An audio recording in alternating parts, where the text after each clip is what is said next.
சூரா அல் ஆராஃப் தடுப்புச்சுவர் வசனங்கள் 11 முதல் 17 வரை. நாமே உங்களை படைத்து பின்னர் உங்களை வடிவமைத்தோம். பின்னர் ஆதமுக்கு பணியுங்கள் என்று வானவர்களிடம் கூறினோம். இபிலீசை தவிர மற்றவர்கள் பணிந்தனர். பணிந்தவர்களில் ஒருவனாக அவன் இருக்கவில்லை.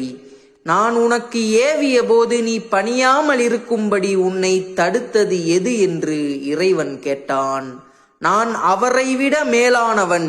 என்னை நெருப்பால் படைத்தாய், அவரை களிமண்ணால் படைத்தாய் என்று இபிலீஸ் கூறினான். நீ இங்கிருந்து இறங்கிவிடு, இங்கு நீ பெருமை அடிப்பது உனக்கு தகுதியானதல்ல.